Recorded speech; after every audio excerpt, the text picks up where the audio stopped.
একজন শিক্ষকের সাথে একজন ছাত্রের দেখা হয় এক সপ্তাহে একবার অথবা দুবার, তো তার কাছ থেকে কি শিখতে পারবে?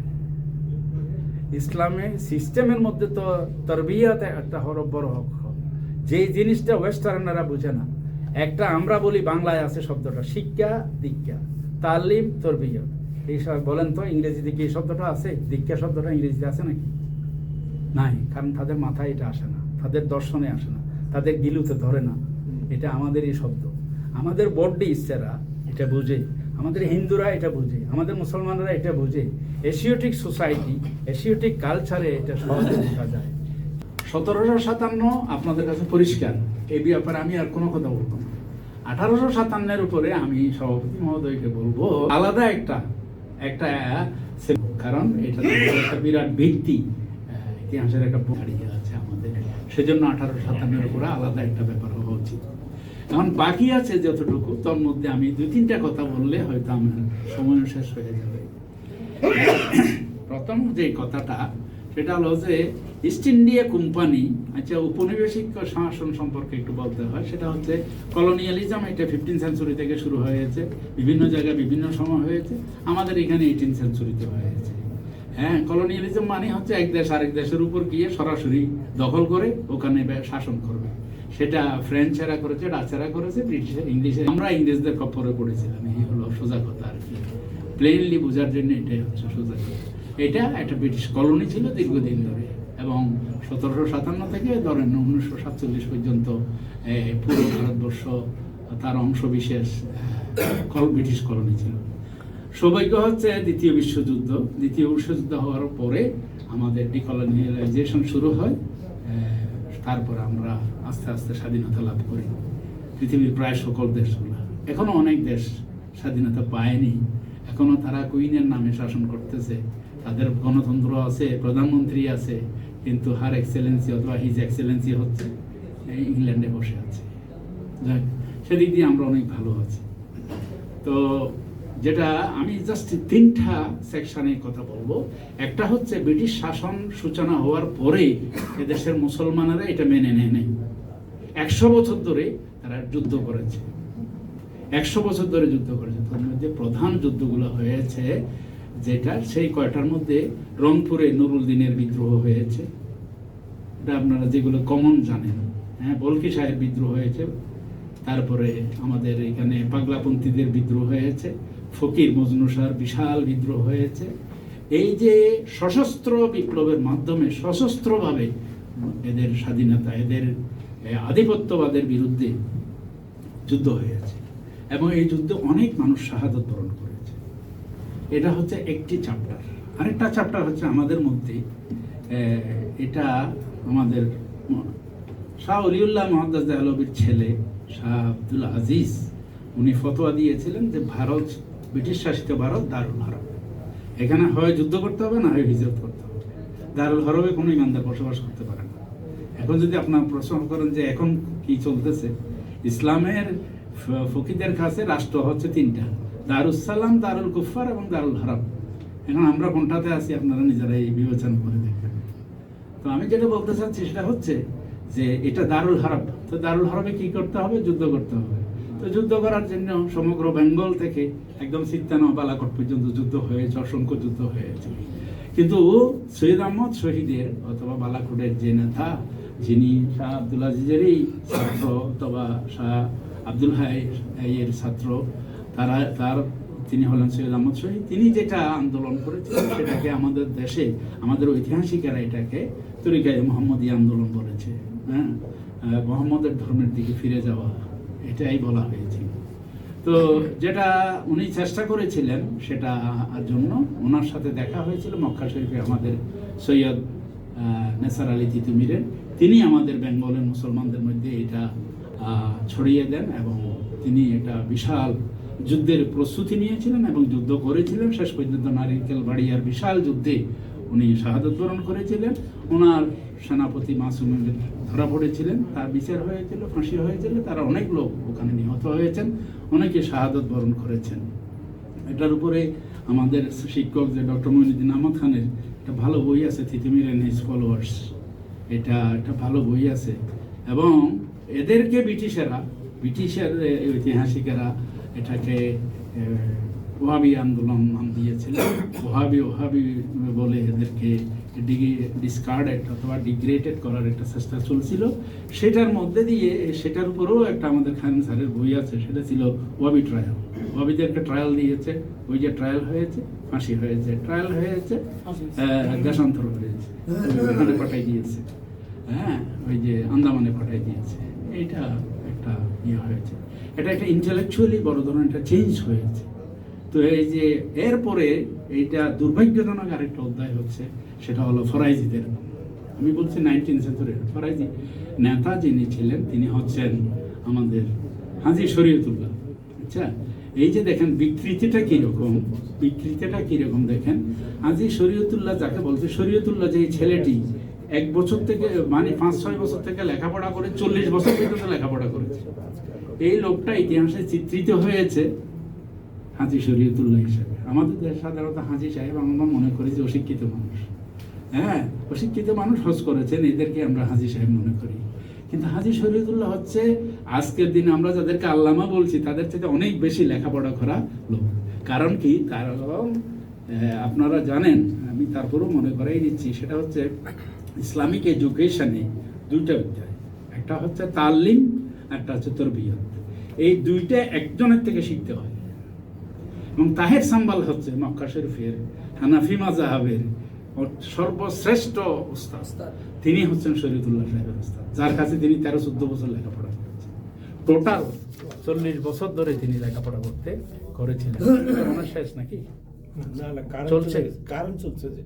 তো হাজী শরীয়তুল্লাহর ব্যাপার যেটা, সেটা হচ্ছে হাজী শরীয়তুল্লাহ লেখাপড়া করার পরে তিনি ওই দেশে যে বিপ্লবটা হচ্ছে, চিন্তার জগতের বিপ্লব, সেটা হচ্ছে মোহাম্মদ ইবনে আব্দুল ওহাবের বিপ্লব।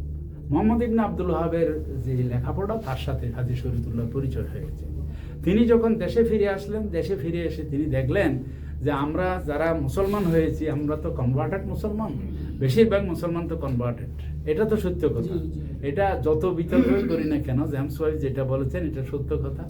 এবং উনি যদিও খুব আমাদেরকে ঘৃণা করে বলেছেন যে আমরা নিম্ন শ্রেণীর, অধস্তন শ্রেণীর হিন্দু থেকে কনভার্ট হয়ে মুসলমান হয়েছি, এই জন্য আমরা খুবই নিম্নমানের লোক, এটা উনি আমাদেরকে ঘৃণা করে বলেছেন।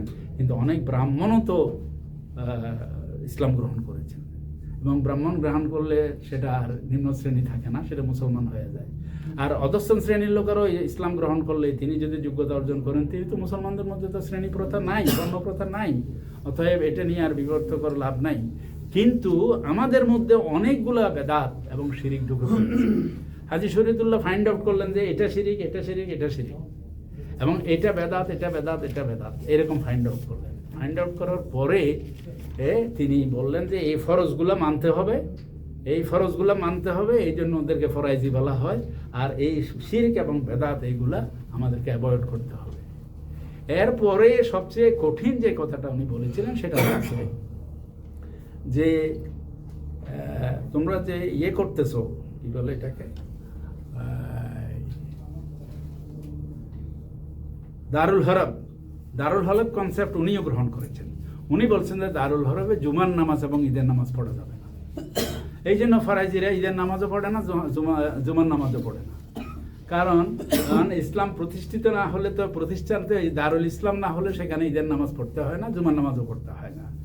এমনকি 1947 সালে পাকিস্তান স্বাধীন হওয়ার পরে নারায়ণগঞ্জের মধ্যে ফরাইজ ঈদের সম্মেলন হয়ে ঘোষণা দেওয়া হয়েছে পাকিস্তান স্বাধীন হয়ে গেছে, এটা মুসলমান রাষ্ট্র, অতএব এখানে জুমার নামাজও পড়তে হবে, ঈদের নামাজও পড়তে হবে। এই ফতোয়া দিয়েছে তারা। এখনো ফরাইজি আন্দোলন আছে, হ্যাঁ, কিন্তু ওই যে ডামুড্ডা কতগুলো আছে ভাঙা ঠাঙ্গার ওদিকে, ওইসব থানায় এখনো ফরাইজিরা, মুসলমানরা ঈদের নামাজও পড়ে না, জুমার নামাজও পড়ে না। বৃহত্তর ফরিদপুর জেলা, বিশেষ করে শরীয়তপুরে অনেকগুলো গ্রাম আছে। আমার এক সহপাঠী ছিল, সে জুমাও পড়তো না, ঈদের নামাজও পড়তো না। তো তার থেকে আমি জানলাম যে অনেক এলাকায় এখনো ওইটার প্রভাব আছে। কিন্তু শরীয়তুল্লাহর ব্যাপারটা হচ্ছে 19 সেঞ্চুরির মুসলমানদের উপর সবচেয়ে বেশি প্রভাবশালী আন্দোলন, এবং উনি অনেক বড় একজন লার্নেড মানুষ। এটা মিসআন্ডারস্টুড এবং মিসইন্টারপ্রেটেড একটা পার্সন। হ্যাঁ, যে মানুষটা 40 বছর লেখাপড়া করেছে, আমরা 16 বা 20 বছর লেখাপড়া করে আমরা একবারে পিএইচডি করে ফেলতেছি 21 বছর পর লেখাপড়া করে। হ্যাঁ, আর উনি 40 বছর লেখাপড়া করে উনি হাজী শরীয়তুল্লাহ থেকে গেছেন। ওনাকে আমরা কেউ লার্নেড শরীয়তুল্লাহ, আল্লামা শরীয়তুল্লাহ বলছি না, মাওলানা শরীয়তুল্লাহ বলছি না। হ্যাঁ, এই কারণ হচ্ছে ইতিহাসের উপরেই অমুসলিমদের প্রভাব, এবং এইভাবে প্রভাব বিস্তার করেছে যে আমরা আমাদের সঠিক ইতিহাসটা খুঁজে পাচ্ছি না। তারপরে যেটা বলতে চাচ্ছি, এই যে বুদ্ধিভিত্তিক একটি বিকাশ হয়েছে, যে এটা দারুল হরবের মধ্যে হয় যুদ্ধ করতে হবে, না হয় হিজরত করতে হবে, একটা কনসেপ্ট। হিজরত করেছে অনেকে হিজরত করেছে, অনেকে যুদ্ধ করেছে।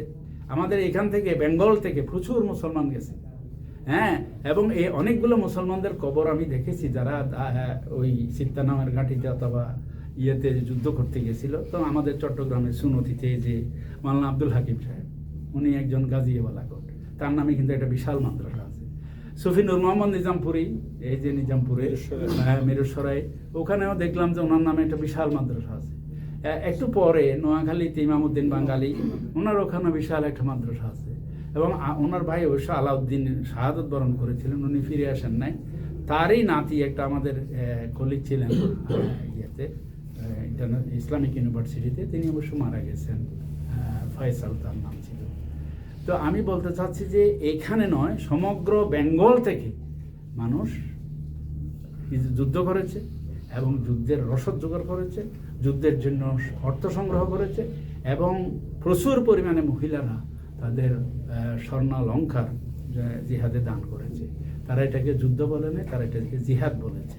এই জন্য এটাকে জিহাদ হিসাবেই লেখা হয়েছে, এবং কোনো কোনো বাংলা অনুবাদক এটাকে জিহাদ আন্দোলন বলেছে। জিহাদ মানেও আন্দোলন, আর আন্দোলন মানেও আন্দোলন, দুইটাই। এটা আরেকটি মিসআন্ডারস্ট্যান্ডিং একটি চ্যাপ্টার আর কি আমাদের। আমি একটু দৃষ্টি আকর্ষণ করছি। এখন সবচেয়ে বড় কথা যেটা, ইংলিশ ইস্ট ইন্ডিয়া কোম্পানি যখন আমাদের শাসন গ্রহণ করলো, দেখেন প্রথমের খবরে পড়েছে কিন্তু ইস্ট ইন্ডিয়া কোম্পানি, সেটা হলো চট্টগ্রাম। আপনারা জানেন যে বক্সারের যুদ্ধের পরেই আমাদেরকে পড়ানো হয়েছে, বক্সারের যুদ্ধের সময় মীর কাসিম পরাজিত হয়েছে, পরাজিত হয়ে মুঙ্গের ওখানে পলায়ন করেছে। এইটুকু পর্যন্ত জ্ঞান আমাদের ছিল। কিন্তু কিছুদিন আগে বিহার রিসার্চ সোসাইটি দেখলো যে আসলে মীর কাসিম পলায়ন করে নাই, মীর কাসিম ছদ্মবেশে দিল্লিতে ঘুরে বেড়াতো এবং দিল্লির শাহী জামা মসজিদে থাকতো, পরে মাথার নিচে একটা পোটলা দিয়ে ঘুমাতো। একদিন সিঁড়িতে ঘুমাইছে, সেখানে মীর কাসিম মারা গেছে। মারা যাওয়ার পরে যখন পোটলা খুলছে, তখন সেই সনদ পাওয়া গেছে যে তিনি আমাদের এখানে বেঙ্গলের কি ছিলেন, নবাব ছিলেন, আজিম ছিলেন। তো সেই সনদ পাওয়ার পরে বোঝা যাচ্ছে যে তার কবর এখন সংরক্ষিত আছে দিল্লিতে, দিল্লি শাহী মসজিদের খুব নিকটবর্তী জায়গায়। তো এটা হচ্ছে একদম সর্বশেষ খবর আর কি। তো মীর কাসিমের থেকে 65 আমাদের এখানে যে আমাদের চট্টগ্রাম এবং মীর কাসিম নবাব হওয়ার জন্য তো পয়সা দিতে হবে। হ্যাঁ, মির্জাফর তো টাকা দিয়ে নবাব হয়েছে, তো টাকা তো নাই। টাকা দিতে না পারার কারণে মিদনাপুর, বর্ধমান এবং চিটাগং এই 3টা ডিস্ট্রিক্ট দান করে দিয়েছে। হ্যাঁ, ইস্ট ইন্ডিয়া কোম্পানির হাতে তুলে দিয়েছে, কারণ কিছু না দিলে তো নবাবি দেবে না, নবাবি তো কিনে নিতে হবে। সেই নবাবি নেওয়ার পরেই প্রথম আমার এফেক্টেড হয়েছে যে কটা ডিস্ট্রিক্ট, তার মধ্যে চট্টগ্রাম হচ্ছে অন্যতম। এবং এটা 60 সালের ঘটনা, 1760 সালের ঘটনা। 1760 সালে হেরি ব্যারিস্টার আমাদের চট্টগ্রামে চলে এসেছেন টাকা উঠানোর জন্য, আমাদের প্রেসিডেন্ট কালেক্টর হয়ে। মোহাম্মদ রেজা খান এখানে ছিলেন, তাকে নিয়ে যাওয়া হয়েছে কেন্দ্রে, হ্যাঁ, মুর্শিদাবাদে নিয়ে যাওয়া হয়েছে, উনি এখানেই ছিলেন। আমি যেটা বলতে চাচ্ছি সেটা হচ্ছে যে এর পরে ইস্ট ইন্ডিয়া কোম্পানির মূল টার্গেট হচ্ছে, ইস্ট ইন্ডিয়া কোম্পানির মূল টার্গেট হচ্ছে ব্যবসা। কোম্পানির কাজ কি? ব্যবসা করা। আমাদের চট্টগ্রামে হাজার হাজার কোম্পানি আছে, হ্যাঁ, হাজার হাজার কোম্পানির মধ্যে, হ্যাঁ, হাজার হাজার কোম্পানির মধ্যে আমাদের ইস্ট ইন্ডিয়া কোম্পানিও এরকম একটি কোম্পানি। এই কোম্পানি ব্যবসা করতে এসেই আমাদের দেশটা দখল করেছে, এবং ইস্ট ইন্ডিয়া কোম্পানি এখনও আছে। ইস্ট ইন্ডিয়া কোম্পানি গত কয়েক মাস আগে বিক্রি হয়েছে এবং কিনেছে একজন ভারতীয় ইস্ট ইন্ডিয়া কোম্পানিটা অকশনে কিনে নিয়েছে। সে প্রাউডলি বলতেছে যে এই কোম্পানি আমার দেশ দখল করেছিল, আজকে আমি সেই কোম্পানির মালিক। এইরকম একটা কোম্পানি। তো কোম্পানির মেইন টার্গেট কি? Profit material. তো প্রফিট কিসে আসে? তখন তো ইন্ডাস্ট্রিয়াল যুগ না, এগ্রিকালচার। তো ল্যান্ডের উপরে পয়সা, পয়সাটা আয় করতে হবে জমির থেকে। তো কিভাবে আয় করবে? ট্যাক্স বাড়াইতে হবে, ল্যান্ড ট্যাক্স বাড়াইতে হবে। ল্যান্ড ট্যাক্স কেমনে বাড়াবে? 8,000 10,000 মাইল দূর থেকে এসে এই দেশের জমির মাপ জানে না, কি ফসল হয় সেটা জানে না, সিজন কীরকম সেটাও জানে না, কেমনে কি করে ইয়ে করবে।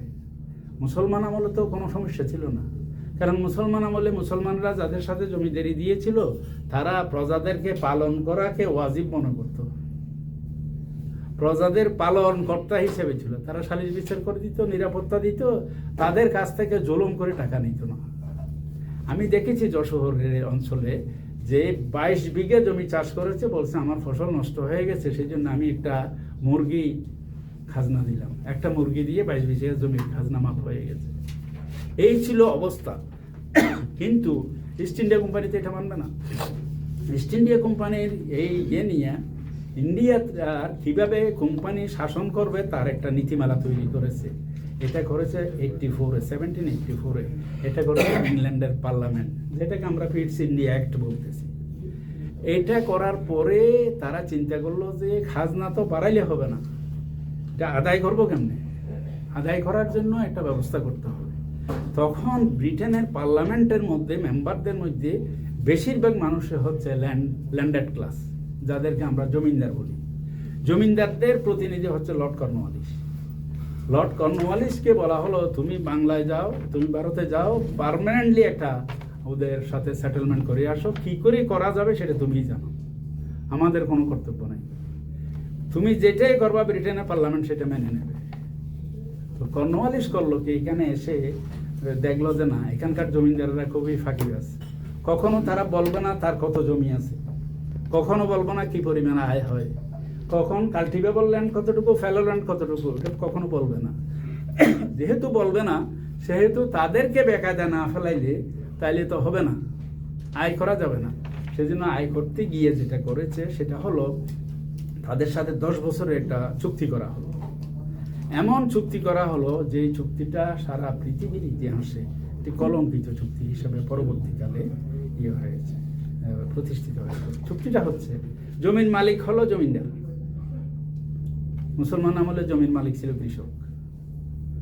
জমিদার ইচ্ছা করলে জমি দান করতে পারবে, খাজনা বৃদ্ধি করতে পারবে, খাজনা পুকুর খনন করতে পারবে এবং দালান করতে পারবে, কিন্তু প্রজারা একটাও করতে পারবে না। প্রজারা জমি বিক্রি করতে পারবে না, কিনতে পারবে না, তারপরে তারা পুকুর খনন করতে পারবে না, দালান করতে পারবে না, দান করতে পারবে না সম্পদ। তাহলে কি হলো, স্থায়ী করার জন্য এরকম একটি সেটেলমেন্ট করা হলো। এটাকে পরবর্তীকালে আর 10 বছরের চুক্তিকে 3 বছর যাইতে না যাইতে বললো যে এটা পার্মানেন্টলি সেটেল করা হলো, পার্মানেন্ট সেটেলমেন্ট। তো পার্মানেন্ট শব্দের অর্থ হলো স্থায়ী, হিন্দুরা অনুবাদ করে দিয়েছে চিরস্থায়ী, চিরস্থায়ী বন্দোবস্ত। এর অনুবাদটা ঠিক হয়েছে কিনা চিন্তা করে দেখেন।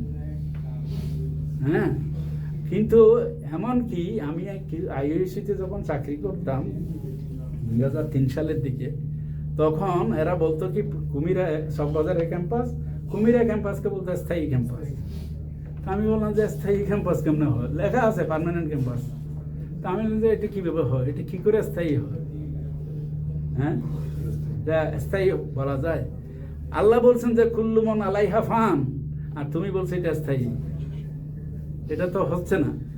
এবং এরা এক ডাক আগিয়ে, আরো এক ধাপ এগিয়ে হিন্দুরা এটাকে বলেছে চিরস্থায়ী। এটা কি চিরস্থায়ী হয়েছে?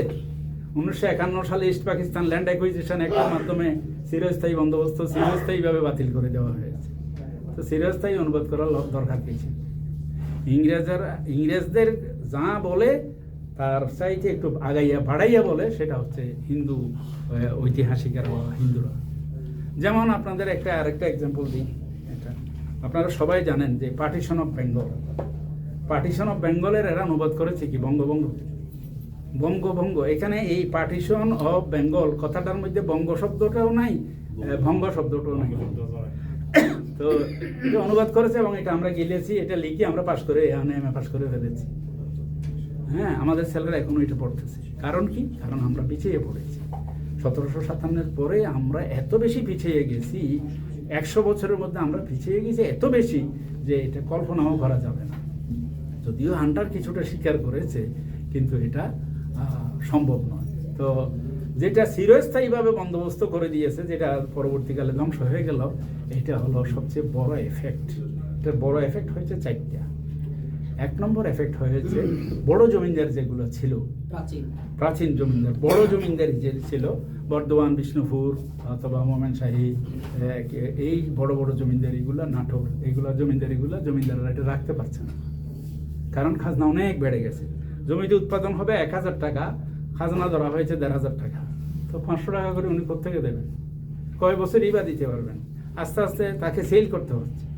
ফলে 10 বছরের মধ্যে এবং বেশিরভাগ জমিদারি হাতছাড়া হয়ে গেল। তখন কে কিনবে কারা? নতুন জমিদারি কিনবে কারা? যারা ইংরেজদের সাথে ক্যালকাটায় বসে ফটকাবাজি করে 2 নম্বরই করে যারা টাকা কামাইছে, হ্যাঁ, তারা ওগুলো কিনতে হচ্ছে। কারণ তখনও পর্যন্ত অ্যারিস্টোক্রেসি বেসড অন ল্যান্ড। জমি থাকলেই জমিদার, জমিদার হলেই অ্যারিস্টোক্রেট। তো যেটা বলছিলাম, তাহলে কি হলো? বড় বড় জমিদারগুলো ধ্বংস হয়ে গেল। নতুন নব্য, হ্যাঁ, অনভিজ্ঞ, জমি সম্পর্কে কোনো ধারণা নাই, শুধুমাত্র অ্যারিস্টোক্রেসির জন্যই জমি কিনেছে যারা, তারা নতুন জমিদার হিসাবে সৃষ্টি হলো। এটা হলো 2 নম্বর ডেঞ্জারাস এফেক্ট। তো সে তো থাকে ক্যালকাটায়, হ্যাঁ, জমি তো রাঙ্গনিয়া, তো কিভাবে ম্যানেজ করবে? ল্যান্ড ম্যানেজমেন্ট তো একটা সোজা না, হ্যাঁ, এর কঠিন কাজ। ল্যান্ডের ম্যানেজমেন্ট খুবই কঠিন কাজ। এটার পরিমাপ জায়গায় জায়গায় ইয়ে করে। চট্টগ্রামের এই যে নিজামপুর পরগনায় 140 ডিসিমিলে মলে এক কানি, আর এর পরে এদিকে মগিখানি, আর কানের প্রভাব যেখানে সেখানে শুধুমাত্র 40 ডেসিমিলে এক কানি। মাপের বেশ কম, আমি অল্পের মধ্যে বোঝানোর জন্য বলতেছি, যেখানে মাপের এইরকম বেশ কম, যেখানে, হ্যাঁ, সেখানে ল্যান্ড ম্যানেজমেন্ট কি এত সোজা কাজ? তো ও তো ক্যালকাটায় বসে কেমনে ম্যানেজ করবে? ম্যানেজ করতে না পেরে তো সে কি করেছে? জমির অর্ধেক করে, সেই অর্ধেক জমি 1000 টাকা দিয়ে যদি একটা জমিদারি কিনে, একটা তালুক কিনে, সে অর্ধেক আরেকজনের কাছে বিক্রি করে দিয়েছে। ও মূল টাকাটা ধরে নিয়েছে। ধরেন 1000 টাকা দিয়ে পুরাটা তালুকটা কিনেছে, অর্ধেক তালুক একজনের কাছে বিক্রি করে দিয়ে 1000 টাকা আবার তার পকেটে নিয়ে ক্যালকাটায় বসে আছে। এখানে অর্ধেকের মালিক সে, বাকি অর্ধেক একজনকে দিয়ে দিয়েছে। সেও ক্যালকাটায় থাকে, তাকে আমরা তালুকদার বলতেছি আর কি, হ্যাঁ, তালুকদার বলছি, তালুকদারও কিন্তু ক্যালকাটায় থাকে। তো সেইভাবে কি করেছে? মধ্যবর্তী শর্ত সৃষ্টি হয়েছে। তবে চট্টগ্রামে রক্ষা পেয়েছে বেশি। চট্টগ্রামে রক্ষা পেয়েছে কারণ চট্টগ্রামে বড় কোনো জমিদার ছিল না। কিন্তু সবচেয়ে ক্ষতিগ্রস্ত হয়েছে বাকেরগঞ্জ জেলা, যেখানে 18টা মধ্যসত্ত্ব সৃষ্টি হয়েছে, ল্যান্ডের ওনার থেকে ওই রায়ত পর্যন্ত, হ্যাঁ, রায়ত পর্যন্ত। এখানে মাঝখানে অনেকগুলো স্তর সৃষ্টি হয়েছে। এটাকে ইংরেজিতে বলেছে সাব ইনফিউডেশন। সাব ইনফিউডেশন হচ্ছে একটা ডেঞ্জারাস জিনিস, হ্যাঁ, কারণ 1000 টাকার ট্যাক্স দিয়ে যে জমিটা নিয়েছে, সেটা এখানে 18 নম্বরে আস্তে আস্তে 18,000 টাকা হয়ে গেছে। জমিতে উৎপাদন হবে 12,000 টাকা, 18,000 টাকা ট্যাক্স কোত্থেকে দেবে? হ্যাঁ, সেজন্য তো বলতো যে জমে দেখুক, তারপরও জমায় যেন না দেখে। মানে আজরাইলের সাথে ইন্টারভিউ দিতে রাজি আছি, কিন্তু ট্যাক্স কালেক্টরের সামনে যেতে রাজি নেই। এটা তো এখানকার একটা কালচার, লম্বা কথা, হ্যাঁ। তো এই হচ্ছে 3 নম্বর এফেক্টটা। 4র্থ নম্বর যেটা হয়েছে, সেটা শুধুমাত্র মুসলমানের এফেক্টেড হয়েছে। সেটা হচ্ছে রিজাম্পশন অফ লাখরাজ প্রপার্টি। লাখরাজ এটা আরবি শব্দ, মানে ট্যাক্স ফ্রি ল্যান্ড, হ্যাঁ, নিষ্কর জমি, জমিতে নাই, কি নাই, ট্যাক্স নাই। মুসলমান শাসন আমলে শিক্ষকদেরকে দেওয়া হতো, সৈনিকদের দেওয়া হতো, প্রশাসকদের দেওয়া হতো, এবং এই রকম সোশ্যাল অ্যাক্টিভিটিস যারা করতো সবাইকে, সব মসজিদে, মাদ্রাসায়, মক্তবে, সব জায়গায় লাখরাজ ছিল। এবং লাখরাজ সম্পত্তি নিয়ে আমি অনেক দেখেছি, আমি চেষ্টাও করেছি। লাখরাজটা বাতিল করে দিয়েছে। কিভাবে বাতিল করেছে? এটা কৌশল করেছে। মুসলমানরা তো এমনি উদাসীন জাতি। এখন আওরঙ্গজেব যে পাট্টাটা দিয়েছে, যে লাখরাজটা আমার পূর্বপুরুষকে দিয়েছে, সে তো এটা রাখে নাই। আবার রাখলেও তো ঠিকের কথা না। যেখানে যেরকম বৃষ্টি হয়, যেরকম জলোচ্ছ্বাস হয়, যেরকম ওয়েদার, তাতে তো ওই পাট্টা কয়েকশো বছর থাকার কথা নয়। হ্যাঁ, আচ্ছা, এখন করেছে কি সমস্ত ডেপুটি কমিশনার, এখন যাদেরকে আমরা ডেপুটি কমিশনার বলছি, তারা এদেরকে বলতো কালেক্টর ঘোষণা করলো যে সব মুসলমানরা, যে সমস্ত মুসলমানদের লাখেরাজ আছে, তারা সবাই যেন কালেক্টরেটে সাবমিট করে। শুধুমাত্র বর্ধমান জেলায় ৭২,০০০ লাখেরাজ সাবমিট হয়েছে, এবং এটা 2 বছরের মধ্যে মাত্র 5,000 কেস ডিসমিস করতে পেরেছে। অবশিষ্ট সম্পদ, বর্ধমানের মুসলমানদের সম্পত্তি বাজেয়াপ্ত হয়ে গেছে। ওয়েদারটা তো আমাদের ফেভারে না, এনভায়রনমেন্ট ফেভারেবল না। যাক, হাওয়েভার আমি যেটা বলতে চাচ্ছি সেটা হলো যে লাখেরাজ যখন বাতিল হয়ে গেছে, মুসলমানদের কি সৈনিকদের পথে বসে গেছে। হ্যাঁ, শিক্ষকেরা বেশি এফেক্টেড হয়ে গেছে। বুঝতে পেরেছেন? শিক্ষক মানে কি মক্তব ছিল। অ্যাডামস বলছে, উইলিয়াম অ্যাডামসের রিপোর্টে আছে, বেঙ্গলে 1 লক্ষ মক্তব ছিল। অল ওভার দি বেঙ্গলে, আজকের পশ্চিমবঙ্গ আর আমাদের বেঙ্গল, বাংলাদেশ মিলে 1 লক্ষ ছিল, মক্তব ছিল। সেই মক্তবগুলো আস্তে আস্তে ধ্বংস হয়ে গেছে। যে মাদ্রাসাগুলো ছিল সবগুলো ধ্বংস হয়ে গেছে। চট্টগ্রামে একটা মাদ্রাসার কথা পাওয়া যায় যেটা ধ্বংস হয়ে গেছে।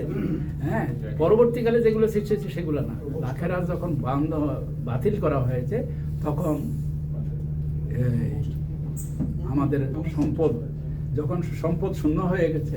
তখন কি হলো?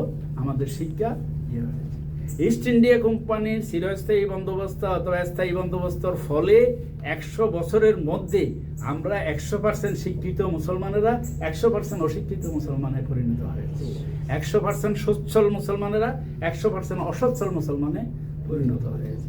পরবর্তীকালে আর আমরা এর মধ্যে ব্রিটিশেরা আমাদের যে ট্র্যাডিশনাল এডুকেশন ছিল, ল্যাঙ্গুয়েজ ছিল ফার্সি, 1837 সালে সেটাকে বন্ধ করে দেওয়া হয়। ফলে কি হয়েছে?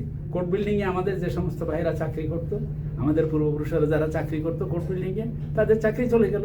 ওখানে উকিল ছিল, মুন্সি ছিল, রাইটার ছিল, জজ ছিল, সবার চাকরি চলে গেল। কারণ হচ্ছে কি? কারণ হলো ইংরেজি ইন্ট্রোডিউস করেছে, ফার্সি বন্ধ করে দিয়েছে। ফার্সি জানা লোকগুলো চাকরি চলে গেল, ফলে আরেকটা বিশাল শ্রেণী দারিদ্রতার মধ্যে পড়ে গেল।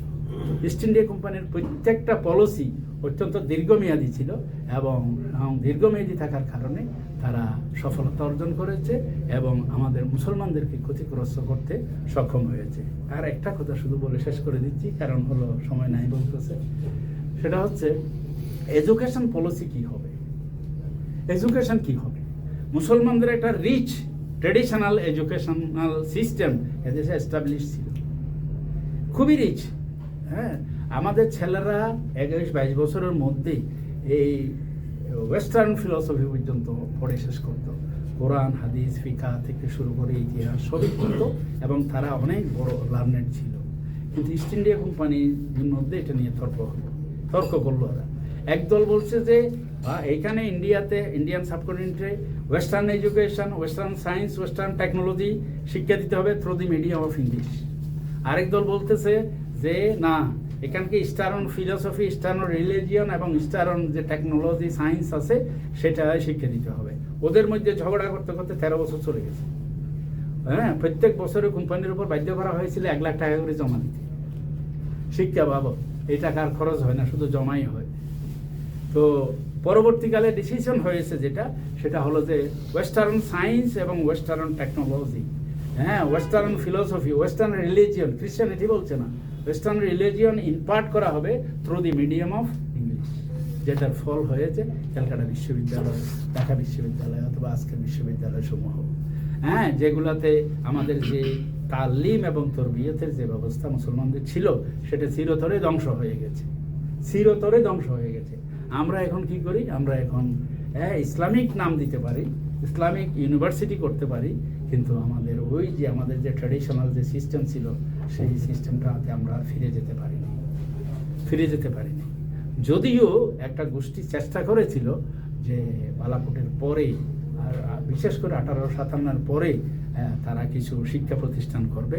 তন্মধ্যে দেওবন্দ মাদ্রাসা সৃষ্টি করা হয়েছিল ওই তালিম এবং তরবিয়তের কম্বিনেশনে একটা এডুকেশন সিস্টেম করার চেষ্টা করেছিল, তবে তারা সেইটাতে খুব সফলতা অর্জন করেছে বলে মনে হয় না।